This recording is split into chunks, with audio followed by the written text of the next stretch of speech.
We are back on Fight News Now, and it's time to be joined by our analysts, John Ramsey and Robin Black. The UFC is back this weekend in Brazil, and injury strikes once again. Yes, it's true. Of course, UFC 179, I think it's pretty cut and dry. He thinks Chad Mendes is going to win. I think Jose Aldo is going to win. So we're going to move ahead, and we're going to talk about some pressing issues. UFC heavyweight title will not be on the line as Cain Velasquez injured. Fabrizio Werdum was left without an opponent.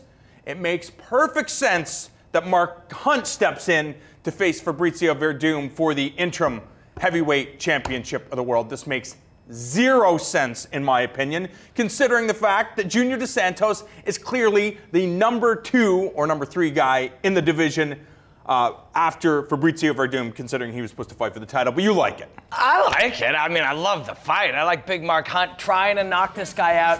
Werdum, way more skilled, has way more tools. Even his hands have developed, although you don't want to be getting into a little punchy with Mark Hunt here. But I like the fight. And then you start looking at it. It's like, well, you don't think it makes sense. So you start looking down the list. Travis Brown? No. He's coming off a loss. You can't fight coming off a loss. Bigfoot? Coming off a loss. You can't fight for the title coming off a loss, can you? Yes, you actually can. Hold on. I'll okay. Dos Santos, Roy Nelson, Josh Barnett, Alistair Overeem, Gabriel Gonzaga.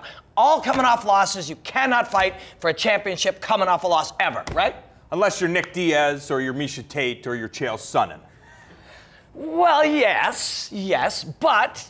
Well, what do those ones all have in common also? So what you're almost making this argument, because, yeah, they come off Popularity contest? Popularity contest. And you know who wins this one? Mark Hunt. Mark Hunt wins this popularity contest. So, yes, you can have a guy or girl coming off a loss if they're really popular. The people I read off, not so popular. You know who is popular? Mark Hunt. Yes, I get it. And I like the fight.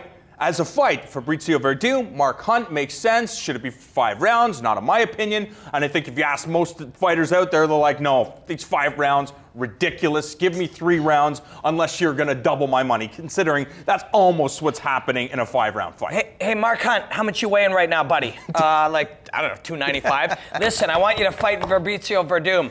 For 100 and 100? No, we're going to give you like a point or 2 on the pay-per-view. Yeah, I'm interested. And how about like one of those interim deals? You can have one of those too. Okay, I got to lose 35 pounds and I got to fight somebody who's devastating, but I'm going to make more money. And you're going to throw in that thing? I'm in. Sure. It still doesn't make any sense to me. I look at the fact that I think one of the reasons why is because we already know the outcome of Junior Dos Santos, because I think you'll agree, you know, Fabrizio Werdum, yes, fighting Cain Velasquez, that makes him the number 1 guy, but outside of Werdum, Junior Dos Santos is the number 2 guy in the heavyweight division. The problem is, we know what the outcome's going to be. We saw what happens when you have a healthy Cain Velasquez face off with Junior Dos Santos. He's just better than Junior Dos Santos, and I think people have this idea, oh, if Mark Hunt lands 1 punch on Cain Velasquez, Mark Hunt could be the heavyweight champion of the world. Cain Velasquez is a freight train. This guy is probably the most destructive force in the entire mixed martial arts universe. I even think that he probably could beat John Jones. You know, do you remember how when Junior Dos Santos did beat him for the heavyweight title? Remember how that happened?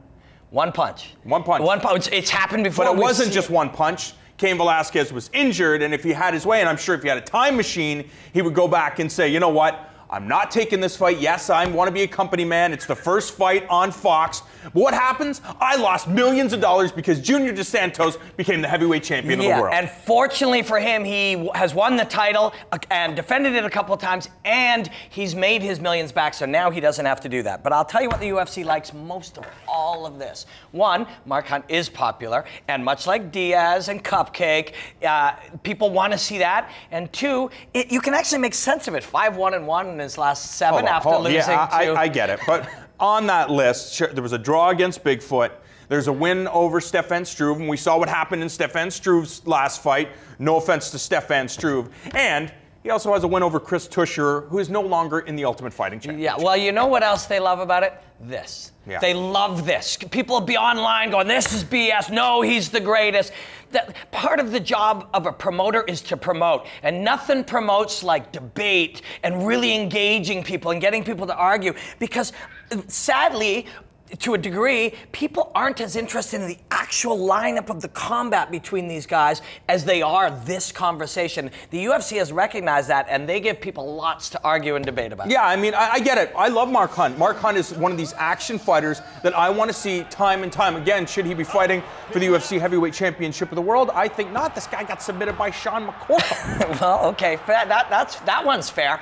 But, you know, when you line it all up, this is also a reflection of the fact that outside of Cain Velasquez, we have a dominant champion. We have Tiger Woods, and he's there, and there's everybody else, and they're knocking each other out. They're beating each other. Guys are coming off losses, and nobody really can step up. Junior Dos Santos is your man, but he's been beaten twice by the champ, and he's coming off a loss to that champ.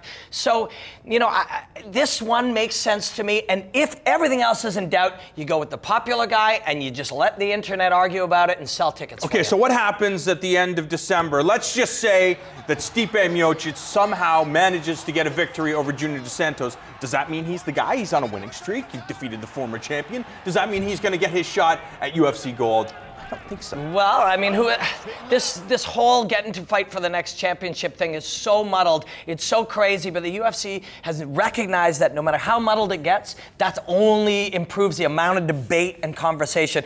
Because no matter what happens, now we're going to have somebody, maybe it's Mark Hunt, wearing an interim, what is that anyway? It's wearing an interim belt, fighting against Cain Velasquez to unify that. So Stipe Miocic, he could win, or somebody else could, and it could take 6 months, and by then you've suffered 3 other concussions. The problem is, you look at this main event fight, you have Fabrizio Werdum. Wouldn't it have made sense to have Junior Dos Santos? I know we saw the Cain Velasquez fights, but Junior Dos Santos has already beaten Fabrizio Werdum, and he's already knocked out Mark Hunt. So wouldn't it make sense to have a rematch between Werdum and JDS? Hunt. I think the last thing they want to do is a 4th fight at this point between Velasquez and Dos Santos. I mean, you make the argument, I mean, from just a sports perspective, but I think the 3rd fight didn't do that well. The 4th one, I just don't think there's any demand for that right now, even though I would agree Dos Santos is number 2. We love Hunt. I would believe he's number 2. We do. We love Hunt. You're getting Hunt on November 15th.